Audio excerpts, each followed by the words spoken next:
Good morning friends. आज का हमारा टॉपिक है लेंस के संयोजन से आप क्या समझते हैं। दो सटे एवं बी दूरी पर स्थित लेंस का क्षमता का व्यंजक प्राप्त करें। तो सबसे पहले हम आज जानने का प्रयास करेंगे कि लेंस होता क्या है।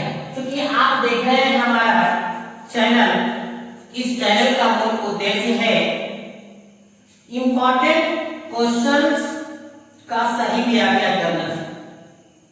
जितने भी आपके प्रश्न आईएससी के पॉइंट ऑफ व्यू से हैं, मैं उन सभी प्रश्न का व्याख्या दूंगा।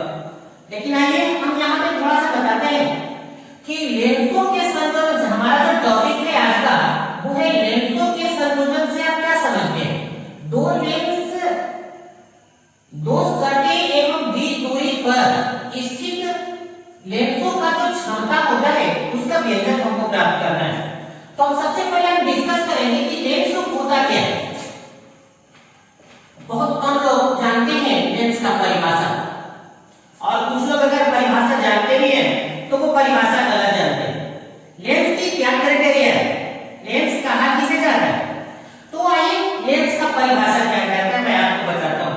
तो लेंस एक पारदर्शी माध्यम होता है। इसकी पहली जो कंडीशन है कि लेंस एक पारदर्शी माध्यम होता है।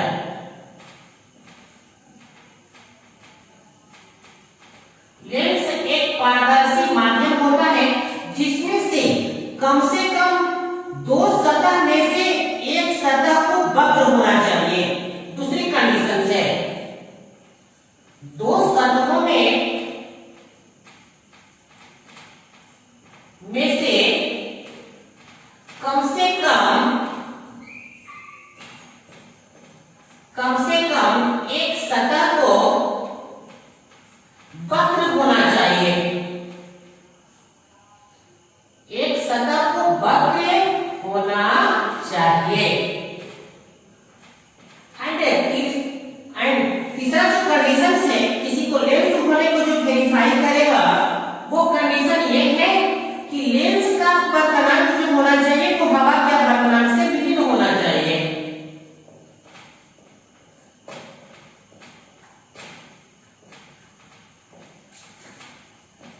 लेंस का अपवर्तनांक हवा के अपवर्तनांक से भिन्न होना चाहिए।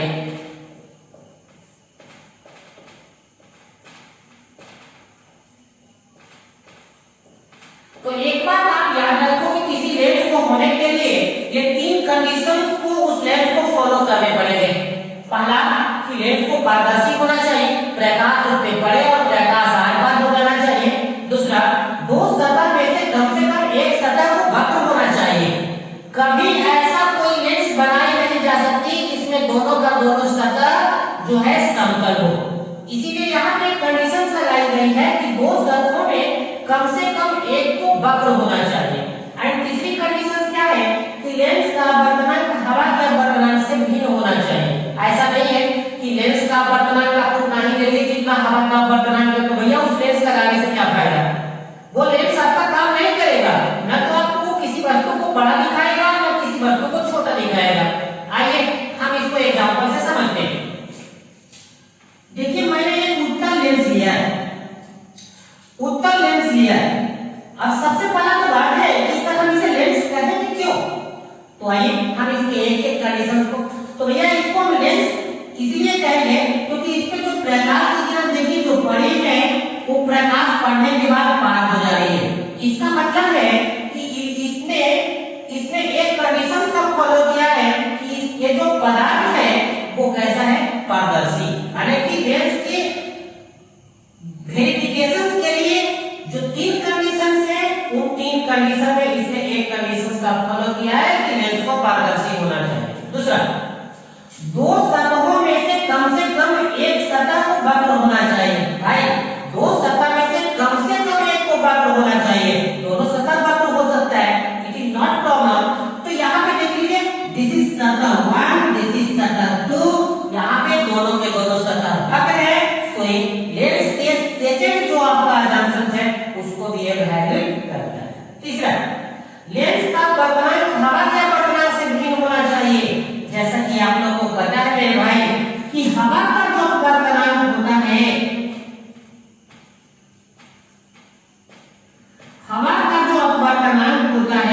न्यू ए का वैल्यू 1.0003 होता है, जिसको हम लगभग जो है 1 मानते हैं हवा का वर्तमान। तो ये निश्चित है कि इस लेंस का वर्तमान जो है इसके वर्तमान से क्या होना चाहिए, भिन्न होना चाहिए, चाहे इससे ज्यादा हो या इससे क्या हो, इसका वर्तमान कम हो इस लेंस का वर्तमान। एक्चुअली ऐसा देखा गया है कि लेंस की जो वर्तमान होती है हवा के वर्तमान से अधिक ही होती है, अप्रोक्सीमेट देखा गया है, अधिकांश देखा गया है कि लेंस की वर्तमान हवा के वर्तमान से क्या होती है, अधिक होती है। तो मैं यहाँ पे ये भी क्लियरली कहता हूँ आप लोगों को कि लेंस का वर्तमान हवा से अधिक ही होनी चाहिए, कम भी हो सकता है, बट यहाँ इसी कारण से एक शब्द यूज किया गया है कि लेंस का वर्तमान हवा के वर्तमान से भिन्न होना चाहिए। तो आपने यहाँ देखा कि ये जो फिगर है, ये फिगर तीनों कंडीशंस को फॉलो किया है। अब हम इसे कह पाएंगे कि ये क्या है, यह लेंस है, यह क्या है, लेंस है। अब आखिर आगे थोड़ा सा हम बात करते हैं लेंस से ही कि आखिर ये कौन सा लेंस है, लेंस का प्रकार क्या है। मेरे भाई लेंस दो प्रकार के जनरली रूप से होता है। अगर हम आपको क्लास में रहते अभी तो लेंस के बहुत सारे प्रकार बताते, लगभग 8-10 आपको प्रकार बताते। यहाँ पे मैं लेंस के दो प्रकार का यहाँ चर्चा करूंगा, जिसमें उत्तल लेंस और अवतल लेंस है। देखिए सिंपल सी परिभाषा है, यदि लेंस के बीच का भाग, यदि लेंस के बीच का भाग अन्य भाग की अपेक्षा, ऊपर आप नीचे देखो, अगर लेंस के बीच का भाग अन्य भाग की अपेक्षा मोटा हो तो उस लेंस को हम उत्तल लेंस कहते हैं, नोट कर लीजिए। और अगर कोई लेंस के बीच का भाग, देखिए बीच का जो भाग है, इस भाग की मैं चर्चा कर रहा हूं, तो यदि किसी लेंस के बीच का भाग अन्य भाग की अपेक्षा, अन्य माने ऊपर और नीचे देखो, ऊपर और नीचे की अपेक्षा पतला हो तो हम इस लेंस को अवतल लेंस कहते हैं। तो ये सब बेसिक बातें थी जो मैंने आपको बता दिया। आज मेरा जो टॉपिक है, अब हम चलते हैं उस टॉपिक के ऊपर। यहाँ पे आज का मेरा टॉपिक है, हम इस बात को सबसे पहले व्याख्या करेंगे कि लेंसों के संयोजन से क्या समझते हैं, लेंसों का संयोजन होता क्या है, क्यों करते हैं हम लेंसों का संयोजन। मेरे भाई सपोज दैट हमारा आप किसी दोस्त से पीड़ित है, हमारे नेत्र को कुछ डायोप्टर 0.5 डायोप्टर के कोई लेंस की जरूरत है, एंड मार्केट में 0.5 डायोप्टर की कोई लेंस उपलब्ध नहीं है। अब बताओ उस स्थिति में क्या मेरा आज का इलाज नहीं हो पाएगा, आप तो यही कहेंगे ना कि सर 0.5 का जरूरत है और 0.5 का है नहीं तो इलाज कैसे होगा। नहीं भाई होगा, वहां पे आप यूज कीजिए माइंड का। आप सोचिए कि एक डायोप्टर का ही लेंस ले लीजिए, एक डायोप्टर का 2 लेंस ले लीजिए, आप उसको जोड़ करके, उसके जोड़ने से क्या होगा, उसकी क्षमता घट जाती है और बढ़ जाती है। तो आप उसको स्टाइल से जोड़िए, 2 स्टाइल है यहाँ उससे जोड़ने के, एक दूसरे से हटा करके जोड़ दीजिए, एक दूसरे से हटा करके तो जोड़ दीजिए। एक्चुअली यहाँ पर देखा ये गया है कि सटा करके जब 2 लेंस को हम जोड़ते हैं तो उसकी क्षमता जो है बढ़ जाती है, और अगर डी दूरी पर, कुछ दूरी पर ला करके देखते हैं तो उसकी क्षमता घट जाती है। तो ये याद कीजिए, अपने दिमाग में इस बात को नोटिस कीजिए कि यदि किसी लेंस की क्षमता बढ़ानी है जोड़ करके तो आप उसे सटाकर लेंस को रखेंगे, और अगर किसी लेंस की जरूरत आपकी क्षमता का कम करने का है तो आप उसे डी दूरी पर हटा करके रखेंगे, कुछ दूरी पर हटा करके रखेंगे। जैसे मैंने अभी जो आपको एग्जांपल दिया कि हमारे आंख कोई दोस्त से पीड़ित है, मेरे आंख को जो है 0.5 डायोप्टर की कोई लेंस की जरूरत है, ओके, एंड मार्केट में कितना डायोप्टर का उपलब्ध है, 1 डायोप्टर का। तो आप बताइए यहाँ मैटर क्षमता को बढ़ाने का है या क्षमता को घटाने का है। क्लियरली है, क्षमता को घटाने का है, 1 का उपलब्ध है, 0.5 का लाना है, टेक्निक क्षमता को घटाना है। और अगर क्षमता को घटाना है तो आप बताइए उस लेंस को किस प्रकार से जोड़ोगे, उस लेंस को कुछ दूरी पर एडजस्ट करके घटाएं, क्योंकि लेंस की क्षमता को घटाने का काम लेंस में 2 माने कुछ दूरी पर रख करके किया जाता है, जो मैं इसके बाद वाला वीडियो में करूंगा। ठीक है, चलिए अब आपको बता है हमारी दोस्त को 2 डायोप्टर का जरूरत है, 2 डायोप्टर पावर का हमारे लेंस की जरूरत है। एंड मार्केट में तो बताया कि उपलब्ध नहीं है, मार्केट में 1 डायोप्टर कहीं उपलब्ध है। तो क्या करेंगे यहाँ पे, सिंपल सी बात सोच लीजिए, जोड़ना पड़ेगा, क्योंकि मान में यहाँ बढ़वाना है और क्षमता को बढ़ाने के लिए 2 लेंस को सटा करके जोड़ा जाएगा। हम वही डेरिवेशन आज करने जा रहे हैं कि यदि 2 लेंस जिसकी फोकस दूरी, एक लेंस की फोकस दूरी यहाँ देखिए f1 है, दूसरी लेंस की फोकस दूरी f2 है। मैंने यहाँ किया क्या कि एक लेंस को मैंने A कहा है, दूसरी लेंस को मैंने B कहा। ये जो लेंस है मैंने उसको ब्लू कलर से बनाया है, B जो लेंस है मैंने उसको ब्लैक कलर से बनाया है। अब यहाँ पर देख लीजिए कि अगर लेंस को जोड़ेंगे तो ये वर्क कैसे करेगा। मेरे भाई जब लेंस को आपने जोड़ दिया, एक मैंने आपका यहाँ प्रिंसिपल एक्सिस ले लिया, ये जो आपका जो है ये मुख्य अक्ष है। देखिए यहाँ मुख्य अक्ष पर एक कोई वस्तु है, वस्तु से प्रकाश लेंस पे जब पड़ती है तो सबसे पहला एक क्या काम करती है लेंस, ए लेंस काम करती है उसका प्रतिबिंब बना देती है। इसको ए लेंस के कारण प्रतिबिंब यहाँ कहाँ बना है, ये आई लेंस पर बना है। देखिए यहाँ पर ये रंग का वेरिएशन से आप समझिएगा, बहुत हेल्पफुल होगा आपके लिए। ब्लू लेंस का इमेज, ब्लू यहाँ आई डैश लिखा हुआ है आप लोगों को, जो इस बात को बता रहा है कि इस लेंस के कारण इमेज यहाँ पर बना है। अब दूसरी बात कि अभी प्रकाश क्या हुआ है, इस ब्लैक लेंस मैंने लेंस बी से भी होकर क्रॉस किया है, तो अब बी से क्रॉस किया तो ये भी इस प्रकाश की किरण को क्या करेगा, झुका देगा, जिसके कारण प्रतिबिंब यहाँ बना है आई। यानी कि लेंस बी के कारण यहाँ प्रतिबिंब आई बना है। मेरे भाई इस पूरी डेरिवेशन में एक ही कहानी फिक्स है, एक ही कहानी फिक्स है। तो मैं थोड़ा सी बात बताऊंगा, लेकिन इससे एक बात फिर कहते हैं कि जब भी वस्तु से प्रकाश इस पे पड़ती है, ए लेंस में पड़ती है, तो एक के कारण इमेज जो है आई लेंस में बनती है। जब वो लेंस से वो जो प्रकाश गुजरती है वो बी से भी गुजरती है, कि बी भी उसमें अपना कुछ इंपॉर्टेंट रोल अदा कर जाता है, जिसके कारण लास्ट फाइनली जो इमेज है वो आई को बना देता है। तो अब सबसे पहले बात है कि ठीक है सर, आपने तो यहाँ कहा कि ए लेंस का ये तो बिंदु दूरी यू हो गया। जैसे आप देख लीजिए मैंने यहाँ क्या लिखा है, ए लेंस के लिए, तो ए लेंस के लिए आप खुद सोचिए कि ए लेंस का बिंदु दूरी कहाँ है, बिंदु दूरी कितना है। तो ए लेंस का बिंदु दूरी यू है और प्रतिबिंब दूरी कितना होगा, देख लीजिए आप, प्रतिबिंब दूरी। तो ए लेंस का सबसे पहले आप खुद सोचिए ए लेंस का प्रतिबिंब बना कहाँ है, ए लेंस का प्रतिबिंब बना आई डैश पर, और यहाँ से आई डैश की दूरी को मैंने क्या कहा है, वी डैश, यानी कि ए लेंस का प्रतिबिंब दूरी कितना हो गया, वी डैश। सो अब यहाँ पर लेंस सूत्र हम लगा देते हैं। लेंस सूत्र क्या है आपको, ये आपको अच्छा से मालूम है भैया, ये तो हर किसी विद्यार्थी को 10th से भी पता है।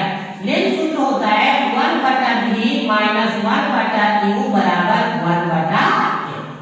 दैट मींस आइए इस लेंस सूत्र पर क्या करते हैं, लेंस सूत्र 1/v, 1/v, v का मतलब प्रतिबिंब दूरी, ये लेंस का प्रतिबिंब दूरी कितना है, v डैश, मैंने लिख दिया v डैश, माइनस 1 u का मतलब होता है बिंदु दूरी। तो बिंदु दूरी यहाँ देख लीजिए, ए लेंस के जो बगल में वस्तु है उसकी दूरी कितनी है, u बराबर 1/f1, क्योंकि यहाँ जो फोकस है, ए लेंस का फोकस यहाँ कितना है, f1। So that is equation first. So इसी प्रकार से हम किस लेंस के लिए करेंगे, बी लेंस के लिए करेंगे। मेरे भाई सबसे पहला बात है, मैं यहाँ बात करना चाहूंगा कि बी लेंस के कारण जो है वो बिंदु दूरी कितना है, बी लेंस का बिंदु दूरी क्या है और बी लेंस का प्रतिबिंब दूरी क्या है। तो आइए सबसे पहले आप खुद सोच लीजिए, बी लेंस मैंने यहाँ जो ब्लैक लाइट से दिख रहा है, ब्लैक का इमेज कहाँ है, आई पर, आई से इसकी दूरी कितनी है, डी, यानी कि बी लेंस का जो प्रतिबिंब दूरी है वो तो डी है। अब मैटर रखता है कि बिंदु दूरी क्या है। देखिए इसके प्रीवियस वीडियो में भी बताई गई थी, अगर आप इधर इसको झांक लीजिए तो आप खुद देखिए कि जो बी वाला लेंस है इसका वस्तु है, वस्तु इसका तो कहीं है नहीं, वस्तु तो यहाँ इसके कारण झक गया है ना। तो ये बी लेंस कहता है ए लेंस से, ये लेंस तुम ऐसा करो, तुम्हारे पास तो वस्तु था, तुमने प्रतिबिंब बना लिया, लेकिन मैं जो प्रतिबिंब बनाया हूँ मैं किसका प्रतिबिंब बनाया हूँ।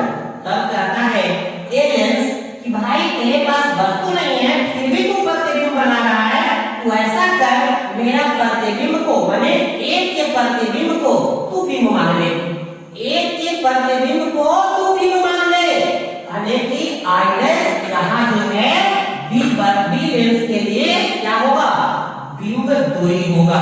यही इस डेरिवेशन का सबसे बढ़िया है कि बिंब दूरी कितनी है v डैश, क्योंकि यही आपका ऑब्जेक्ट का काम है और यहाँ से ये दूरी कितनी है v डैश। तो यही बाकी कमाल, बाकी इस डेरिवेशन में कुछ है नहीं, यही पॉइंट है जिसको मैंने अभी डिस्क्राइब किया और बहुत अच्छी तरह से आपको समझाया।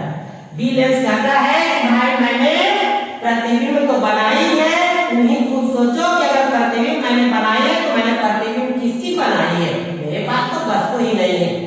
कब कहता है ए लेंस की भाई वास्तविक पता है कि तुम तो इमेज बनाए हो लेकिन वस्तु कहाँ है, तुम ऐसा करो मेरा प्रतिबिंब को तुम वस्तु मान लो, माने एक के प्रतिबिंब को तुम वस्तु मान लो, जी वही होगी प्रतिबिंब दूरी, वहां बिंब दूरी वहां पे v डैश। अब देखिए लेंस v के लिए लेंस 1 बटा v माने 1 बटा प्रतिबिंब दूरी, 1 बटा v प्रतिबिंब दूरी, तो प्रतिबिंब दूरी कितनी है बॉस v, v लिखिए माइनस माइनस 1 बटा u का मतलब बिंब दूरी, तो यहाँ बिंब दूरी कितनी है बॉस v डैश बराबर 1 बटा u। तो ये दोनों इक्वेशन आपके दिमाग में एकदम बिल्कुल चल गया होगा। आप कमेंट करके जरूर बताइएगा कि आपको जो ये समझाया गया है ये YouTube पर कहीं भी आप जाकर सर्च कीजिए, नहीं मिलेगा आपको, ये हमेशा बाउंस करता था, मैंने आज इसको क्लियर किया।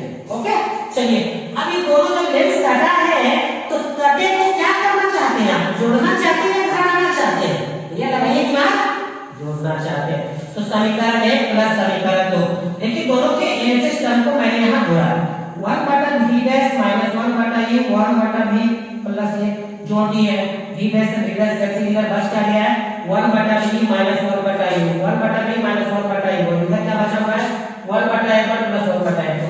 अभी आपको बताया था कि ये लेंस सूत्र है, 1 बटा v माइनस 1 बटा u बराबर क्या होता है 1 बटा f। तो यहाँ पर इसके बदले मैंने 1 बटा f लिख दिया बराबर, इधर जो है वही लिखा गया है 1 बटा f, इधर देखिए बटा में है, मैंने नीचे क्या ले लिया आपका उसका एलसीएम ले लिया है, f1 इसके लिए ऊपर जाएगा f1 प्लस f2, उलट देंगे तो ये माने यहाँ पे इस पूरी जो कॉम्बिनेशंस है, इस कॉम्बिनेशंस के कारण फोकस दूरी कितनी होगी।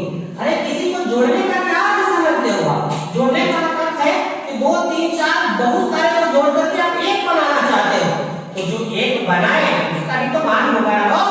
यहाँ वही बात है कि जब दो लेंस को आपने जोड़ा, तो जो लेंस प्राप्त हुआ उसकी फोकस दूरी क्या है, क्योंकि आप लेंस को जोड़ने से पहले एक का फोकस दूरी f1 दूसरे का f2 किए थे, तो जोड़ने के बाद ही तो उसमें फोकस दूरी होगी, क्योंकि वो लेंस का तो गुण प्रदर्शित करेगा ही ना।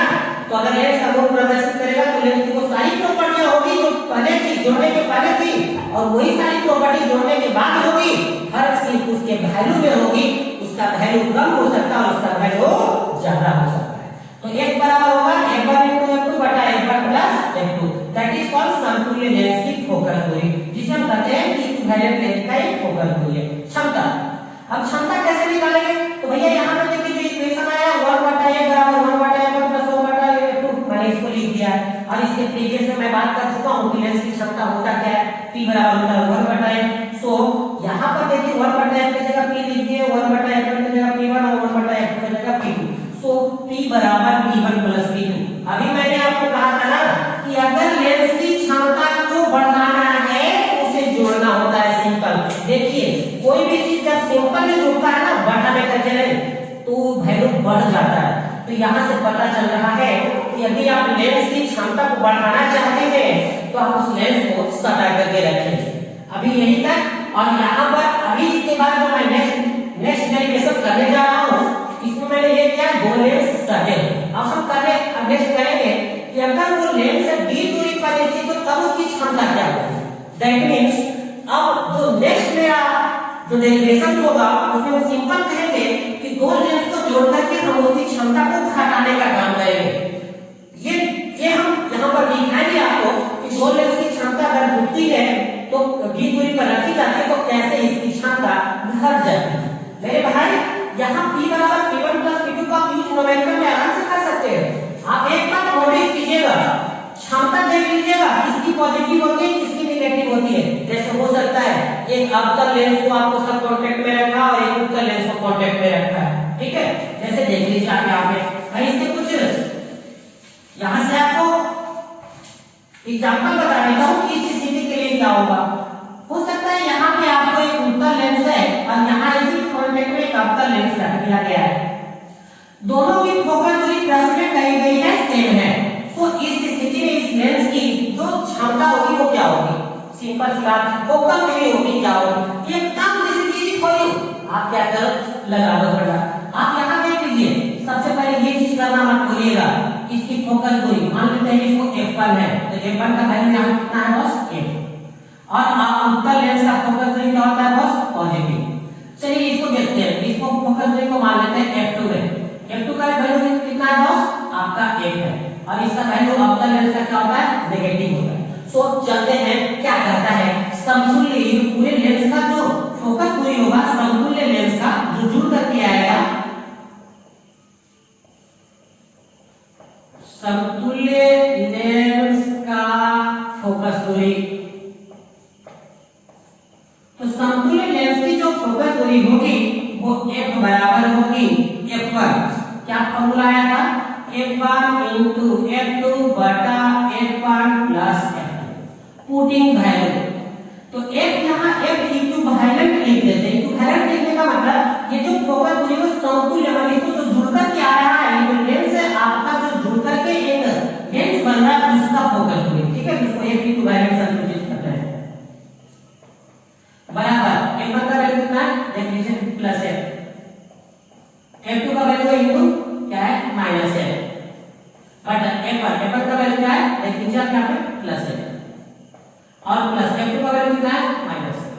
f प्लस माइनस ये आपका कैंसिल, दैट मींस ऊपर हो गया माइनस f का square, f square plus minus minus और नीचे 0। दैट मींस जब किसी संख्या में 0 से अगर आप भाग देते हैं तो क्या होता है एग्जाम, आप खुद सोच लीजिए। तो इसकी वैल्यू जो हो जाएगी वो क्या हो जाएगी? 0 हो जाएगी, ठीक है।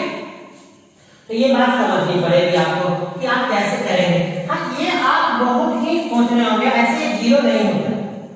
जब आप किसी में 0 से भाग देते हैं ना तो वो अनडिफाइंड होता है। इनका नोट कीजिएगा, अनडिफाइंड का मतलब अपरिभाषित। मैं इसके ऊपर एक वीडियो बनाऊंगा मैथमेटिक्स में।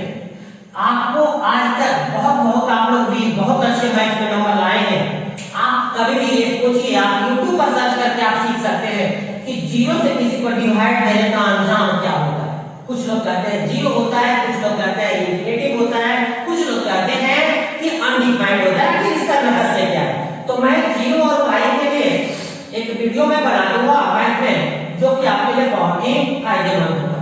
तो बस यहाँ पे हम करेंगे कि आप ऐसा रहेगा कि आपको लेंस को जोड़ना एक अवतल और एक उत्तल। अगर दोनों के दोनों उत्तल हो सकते हैं कोई दिक्कत नहीं है, दोनों के दोनों उत्तल होंगे, दोनों को प्लस में लेंगे बन जाएगा, दोनों के दोनों अवतल होंगे फिर भी जोड़ेंगे बन जाएगा। हालांकि आप यहाँ जोड़ने, मेरा यही फोकस है कि आप जोड़ने से पहले यहाँ पर जो वैल्यू पुट करोगे उसका साइन कन्वेंशन देना मत भूलिए, चिन्ह परिपाटी देना मत भूलिए। अगर चिन्ह परिपाटी देना भूल गए तो नोमेटन वहां पे आपका स्वाहा हो जाएगा।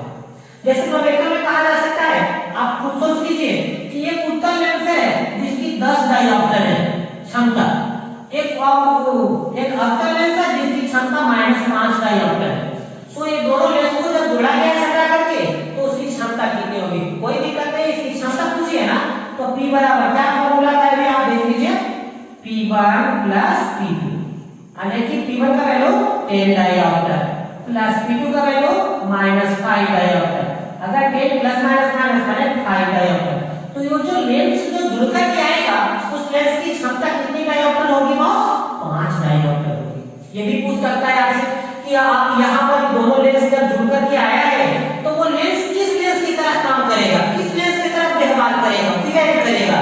आप यहाँ लेंस जो है पॉजिटिव यहाँ आंसर आने का मतलब है कि lens is just like behave of convex lens. माने ये जो उत्तल ये जो लेंस है, जो दोनों को जोड़ने के बाद जो लेंस आएगा जिसमें एक अवतल उत्तल था दूसरा अवतल था, उसका जो लेंस जुड़ कर आएगा वो लेंस में अब उत्तल लेंस की तरह बिहेव करेगा। इस नोमेटन के लिए कब? जब उत्तल लेंस की क्षमता ज्यादा है और अवतल लेंस की क्षमता कम है। जब उसे सटा करके रखोगे तो आप यहाँ अंजाम में देखिए कि पॉजिटिव आया है क्षमता, दैट मींस ये लेंस जो है किसके तरह बिहेव करेगा? आपका उत्तल लेंस की तरह बिहेव करेगा। अब कुछ सोच लीजिए, अब ये वैल्यू कम हो जाए और ये वैल्यू ज्यादा हो जाए, ये 10 हो जाए और ये 15 हो जाए, उस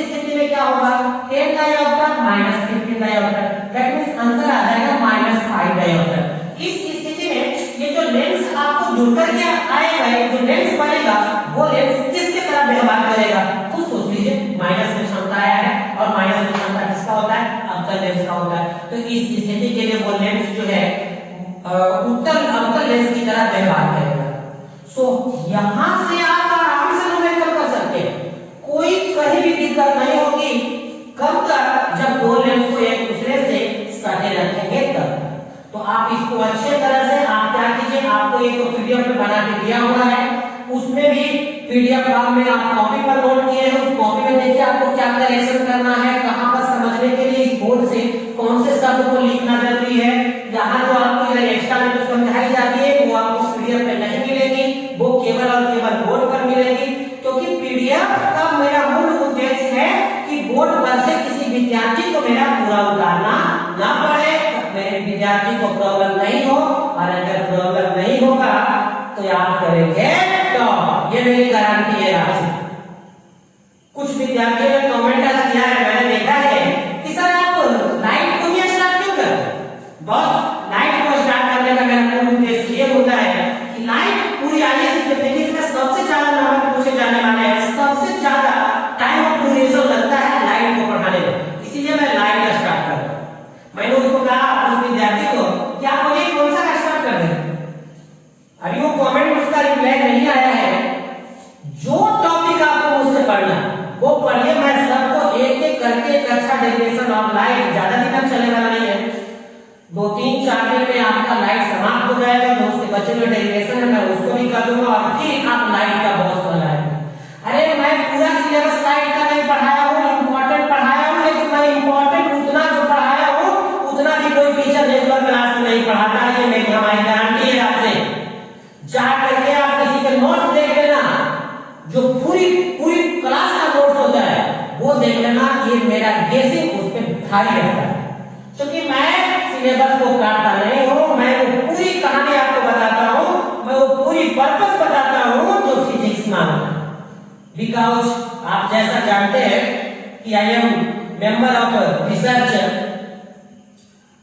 बहुत सौभाग्य की बात है कि मैं आपको इस तरह का पढ़ा रहा हूं और पूरी तो नहीं पढ़ा पा रहा हूं आप लोगों को, लेकिन इतना पढ़ा पा रहा हूं कि आपको जो स्किल होता है किसी चीज को समझने का वो अच्छा होता है। तो चलिए अब हम नेक्स्ट डेरिवेशन करते हैं, जिसमें हम बताएंगे कि यदि दो लेंस d दूरी पर हो तब उसके लिए कैसे करेंगे डेरिवेशन। लेकिन इससे पहले आप इसको जो है आराम से देखते रहिए और इसको अच्छी तरह से नोट कर लीजिए, हम अगला डेरिवेशन आपको करते हैं।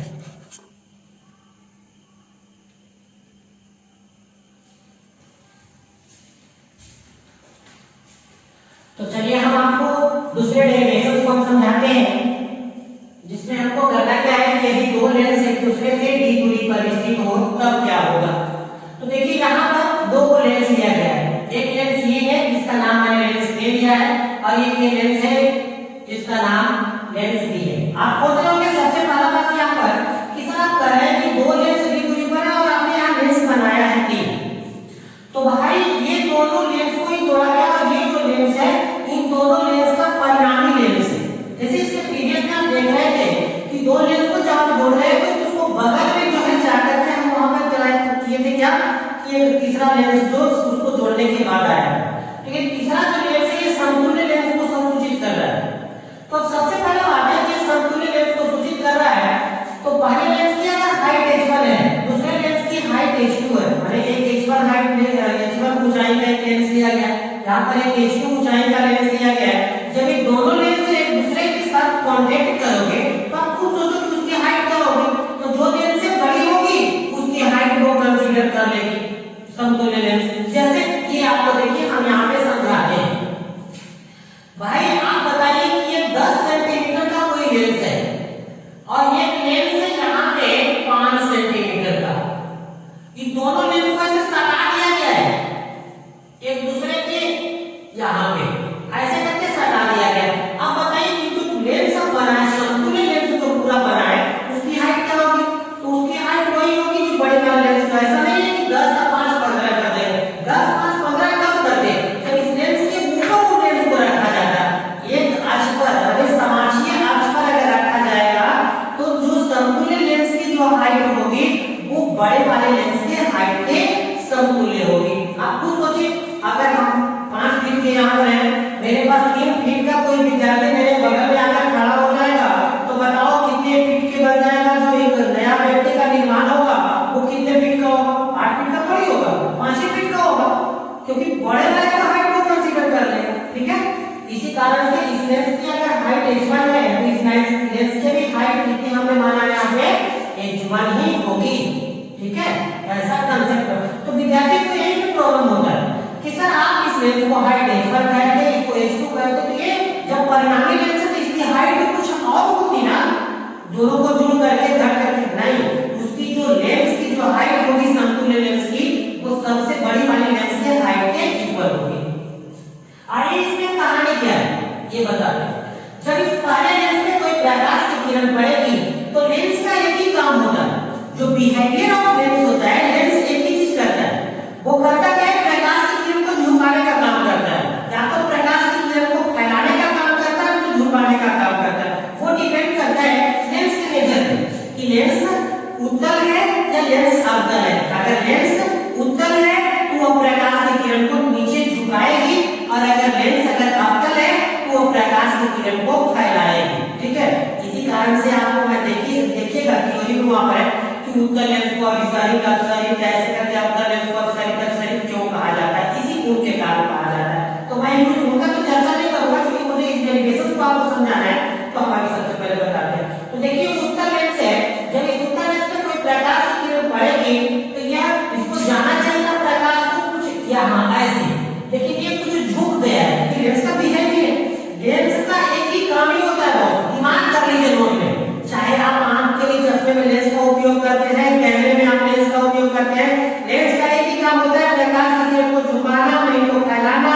वो डिपेंड करता है लेंस के ऊपर, लेंस के नेचर के ऊपर, दैट मींस लेंस के टाइप पे डिपेंड करता है कि आपने यूज कौन सा लेंस किया। तो यहाँ पे मैंने उत्तल लेंस यूज किया। ठीक है, तो ये प्रकाश की किरण को झुका देंगे, तो प्रकाश की जो किरण को झुका देंगे तो उस कोण को हम बोलते हैं विचलन कोण। क्यों विचलन कोण कहते हैं? जाना चाहिए था ऐसे, झुक गया तो विचलित हो गया ना अपने रास्ते से। जैसे आप मान लेते हैं कि आप भी अपने पढ़ाई से विचलित हो सकते हो, अभी आपका एक ही काम है कि आप पढ़ो, मम्मी पापा कहते हैं कि बेटा पढ़ो, और आप अगर इधर उधर गर्लफ्रेंड बॉयफ्रेंड के चक्कर में पढ़ते हैं तो वहां पर क्या होता है, आपका ध्यान विचलित हो जाता है। तो विचलित होना शब्द का इस्तेमाल क्यों किया गया है? जो आपका मेन फोकस है, जहां से आपको जानी चाहिए थी, आप वहां से नहीं जाकर के इधर दूर चले जाते हैं, तो वो आपका विचलन होता है कि आप अपना डिग्रेड करते हैं। तो यहाँ से लेंस जो है, यहाँ बीच में कितना प्रोड्यूस कर दिया है, डेल्टा वन यहाँ पे। ठीक, वो प्रकाश जब आएगी तो लेंस बी पर पड़ेगी, तो लेंस बी क्या करेगा, वो चूड़ी थोड़ी पकड़ रखा है, लेंस बी, क्योंकि लेंस की तो प्रॉपर्टी ही है झुकाना, और अगर यहाँ पर है कौन सी, उत्तल, तो ये भी क्या करेगी, उसको एक बार और झुका देगी। कुछ को झुकाया ये, बाकी अब हम झुका देते हैं। अरे ये कहानी कुछ ये हुआ कि एक दोस्त ने एक थप्पड़ मारा तो दूसरा दोस्त एक थप्पड़ और जड़ दिया, तो यहाँ पे देखिए इसको 2 थप्पड़ लग चुका, मैंने यहाँ पर विचलन कितना हो गया, डेल्टा 2। तो अब यहाँ पर हम आपसे पूछेंगे कि कुल विचलन कितना हुआ, आप बताइए। किसी को किसके दोस्त ने, पहला दोस्त ने एक थप्पड़ जमा दिया, उसके बाद अगला दोस्त भी गया, वो भी एक थप्पड़ जमा दिया, तो कुल कितना थप्पड़ उसको जम गया, 2 थप्पड़। तो इसके लिए हमने क्या किया, जोड़ दिया। तो कुल विचलन यहाँ कितना होगा, कुल विचलन को हमारे डेल से सूचित किया है, तो डेल बराबर होगा del1 प्लस del2। तो इसमें कोई दिक्कत नहीं होगी, कुल का मतलब होता है जोड़ना। मेरे भाई अभी जो आप ये वीडियो देख रहे हो, इससे पहले एक चीज प्रमाणित करनी है कि लेंस में देखो, अभी हम जो बताने जा रहे हैं आप इसको ध्यान से सुनिए। अगर इस लेंस की हाइट h है, लेंस की हाइट अगर h है, ठीक है, लेंस की हाइट अगर h है आपका, और यहाँ से कोई प्रकाश की किरण इस पे पड़ी है और इसका फोकस अगर f है, तो ये लेंस का विचलन कितना होगा। तो एक डेरिवेशन निकालते हैं, जैसे आप इसका डेरिवेशन प्राप्त करेंगे, इसका भी डेरिवेशन होता है, तो विचलन कोण डेल बराबर होता है h बटा a। यानी कि किसी भी लेंस के कारण जो विचलन होता है, किसी भी लेंस के कारण जो विचलन होता है, वो लेंस के हाइट और लेंस के फोकस दूरी पे डिपेंड करता है। ये भी कह सकते हो कि किसी लेंस का जो विचलन है, लेंस के ऊंचाई और लेंस के फोकस दूरी के अनुपात के बराबर होता है। इसको मुझे डेरिवेशन करना चाहिए था, लेकिन द्वारा ऑनलाइन क्लास का एक मूल मिशन है, आप कैसे करेंगे आईएससी पास, आप कैसे करेंगे बिहार बोर्ड के टॉप लिस्ट स्टूडेंटों में अपना नाम दर्ज कर पाइएगा, ये मेरा मूल उद्देश्य है। तो वो दिस इज माइनर, तो आप इसका फॉर्मूला केवल याद रखें कि लेंथ से विचलन डेल बराबर होता है h y है। यानी कि किसी भी लेंथ के कारण विचलन, कोई लेंथ से विचलन ज्यादा होगा कम होगा सिंपल सी बात है, जो लेंस की हाइट ज्यादा होगी उस लेंस से विचलन ज्यादा होगा। दूसरा है किसी लेंस से विचलन ज्यादा कब होगा, जब उस लेंस की फोकस दूरी कम होगी तो उस लेंस से हाइट उसका विचलन क्या होगा, ज्यादा होगा। तो मैंने टेक्निक कह सकते हैं कि deviation of lens is depend on the height of lens and focal length of the lens, and this other point we said that कि the ratio of height of lens and focal distance of lens is called deviation of lens. My dear, physics is very easy. Physics की वो कोई भी ऐसी topic नहीं है जिसे मैं बेहतरीन तरकीब से आपके सामने प्रस्तुत न कर सकूं। मौका दीजिए, मैं आपको एक एक टॉपिक को काफी बेहतरीन से आपके सामने प्रदर्शित करने का काम करेंगे। तो चलिए एक बात यहाँ याद कीजिए कि डेल बराबर h बटा a। सो यहाँ देख लीजिए डेल बराबर मैंने लिखा है h बटा a, कोई डेरिवेशन डेल बराबर क्या होगा, तो जहां पे डेल वन हुआ है, जहां पे डेल वन पहला विचलन हुआ है वहां उस डेल वन को निकालने के लिए डेल की जगह डेल वन है तो उस डेल वन के लिए हाइट कितना होगा, वहां उसकी लेंस की हाइट कितनी है, जहां पर डेल वन है वहां उस लेंस की हाइट लेना है, वहां उस लेंस की हाइट h1 है, उस लेंस की फोकल लेंथ कितना है, उस लेंस की फोकल लेंथ देखिए कितना दिया h1 है, इसीलिए डेल वन बराबर हो गया h1 बटा h1। डेल 2, तो डेल 2 कहां लेना है, आप उस लेंस पे चले जाइए, डेल 2 ले जाइए यहां पर, तो डेल बराबर होता है h बटा h1, उस लेंस का हाइट लीजिए, उस लेंस का हाइट यहाँ कितना है h2 और उस लेंस की फोकल दूरी कितना है f2 यानी कि h2 बटा f2। सो इस प्रकार से ये जो समतुल्य लेंस है जो जुड़कर क्या आने वाला है उस लेंस का हाइट डेल बराबर क्या होगा, उसकी हाइट लेंस का, उसकी हाइट लेंस का क्या मैंने पहले जिक्र किया है h1 बटा h2। सो यहाँ पे डेल 1 डेल 2 और डेल का जो वैल्यू है इसको मैं इसमें रखूंगा। तो बताइए डेल की जगह पर यहाँ पर क्या होगा, देख लीजिए डेल की जगह पर मैंने क्या लिखा है h1 बटा f, डेल 1 की जगह पर h1 बटा f1 प्लस की जगह प्लस डेल 2 की जगह दैट इक्वेशन इज फर्स्ट। तो यहां से मुझे कोई विचलन आ गया, ये बेस है इसको प्रमाणित करने। अब how to find h1 and f2 माने हाइट जो है उस लेंस की आप कैसे फाइंड करोगे, तो आप 9th और 10th में ज्योमेट्री पढ़ करके आए हैं, आपके टीचर वहां गए होंगे कि देख लेना अगर कोई फिगर में जैसे आप दर्पण सूत्र प्रमाणित किए होंगे 10th में, याद कीजिए वहां पे आपने क्या किया था, दो त्रिभुज लिया था, दो त्रिभुज के आपके टीचर समरूप किए होंगे और समरूप करने के बाद उसके बाद कहे होंगे टीचर कि यदि लिख लो कि यदि दो त्रिभुज समरूप हो तो उसके भुजा समानुपातिक होंगे। मैंने बोर्ड पे नहीं लिखा है because this is basic information for you. अगर ऐसी बेसिक इंफॉर्मेशन मैं लिखूं तो ये बोर्ड ऐसे भी आप लोगों को एक बात मैं बताना चाह रहा हूं कि इस लॉकडाउन में मेरे पास बोर्ड बड़ा नहीं है, मैं इस छोटे बोर्ड पे पढ़ा पा रहा हूं, इसके लिए मैंने डिफरेंट तरह से आपको किया है कि पहले मैं इसको कर देता हूं डिफरेंट डेरिवेशन को, उसके बाद मैं इसको समझाता हूं। अगर आपको एक बार वहां से लिखेंगे और डेरिवेशन करेंगे तो एक बार में बोर्ड पे डेरिवेशन क्लियर नहीं होगी और एक बार में अगर क्लियर नहीं होगी तो आपके दिमाग में कुछ चीज नहीं एडजस्ट होगा। तो ये मैं बताता हूं कि यहां पर भी वही सारा किया गया है, दो को त्रिभुज दिया गया है क्योंकि पूरे फिगर में आपको दिख रहा होगा दो त्रिभुज, देख लीजिए एकदम माइंड सेट करके O A और F2 डैश। आप इस त्रिभुज को देख लीजिए जरा, आप इस त्रिभुज को देख लीजिए ये और ये दैट मींस समकोण लग रहा होगा आपको, एकदम समकोण लग रहा होगा। दूसरा त्रिभुज O डैश B और F2 dash, O dash B और F2 डैश, ये भी समकोण लग रहा है जरा।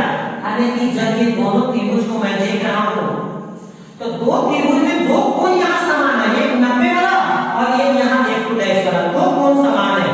और यहां पर आप लोगों के टीचर कहे होंगे कि दो त्रिभुज समांतर कब कहे जाते हैं, जब वो S से S को फॉलो करे, S से S को फॉलो करे, A को फॉलो करे तो उस त्रिभुज को हम सर्वांग कहते हैं। तो अगर दो त्रिभुज के दो कोण बराबर है तो तीसरी कोण ऑलरेडी बराबर होगी, नोट कर लो। जैसे दो त्रिभुज के दो कोण अगर बराबर हो गए तो तीसरी ऑलरेडी बराबर होगी, क्यों?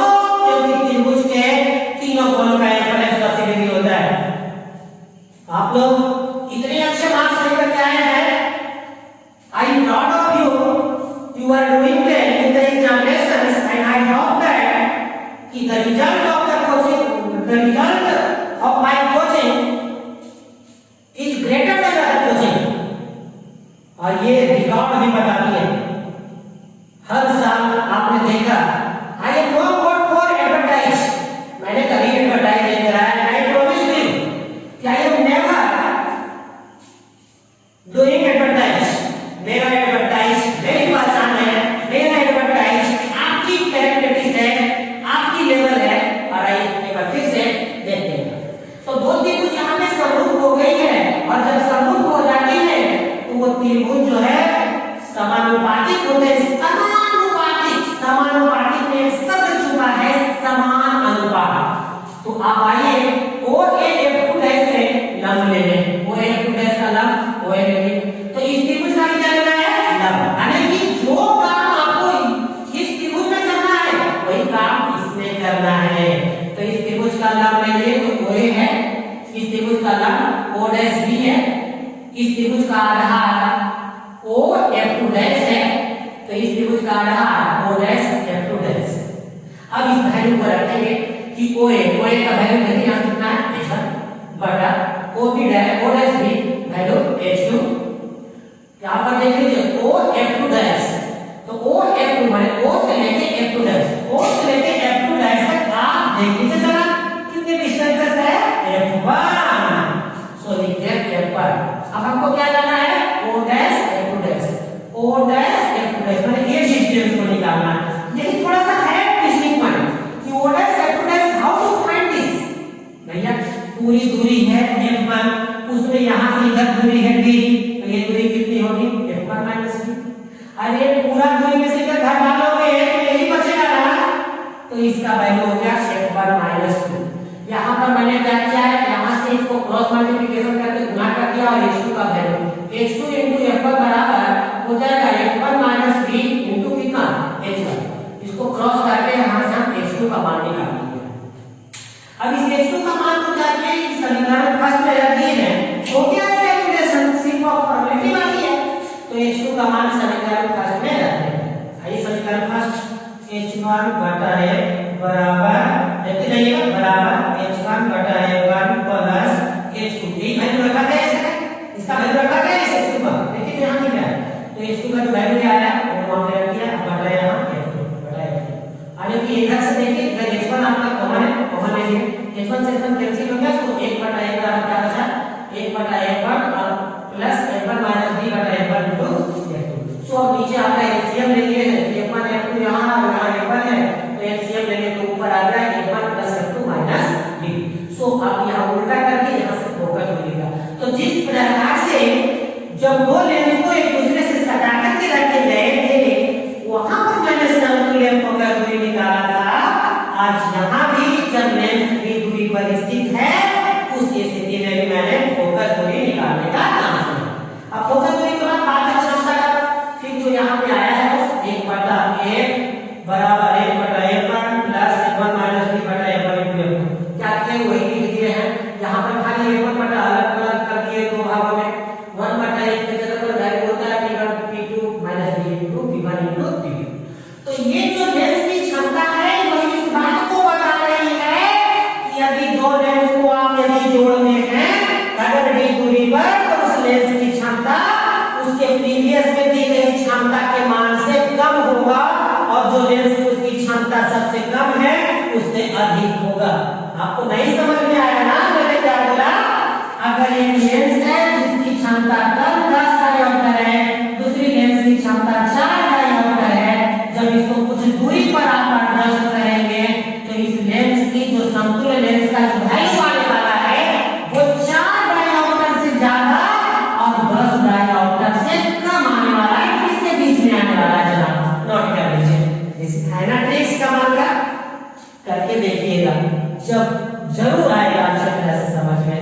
तो लेंस का ये जो है आप वैल्यू रख करके देखिएगा, इसके प्रीवियस वाला टाइम करके देखना है जैसे वहां पे उसका पॉजिटिव है नेगेटिव है, हो सकता है यहाँ पे आपने उत्तल लेंस रखा है, यहाँ पे आप अवतल लेंस रख सकते हैं। हालांकि आपके सिलेबस सिमेट्रिकल सिलेबस है, सिनेटिकल सिलेबस कहने का मतलब कि आपके सिलेबस जो आईएएस का मैं केवल बात कर रहा हूं उसमें समान वाली चीजों को दिया जाता है।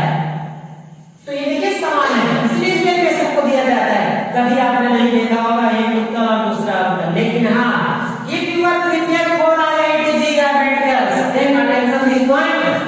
यदि आप मेडिकल साल इंजीनियरिंग की तैयारी कर रहे हैं तो आपको वहां पे ध्यान देने पड़ेगा पढ़ने कि इट मे बी कंडक्ट्स या करके and both situations you are drive the expression of power of the equivalent lens.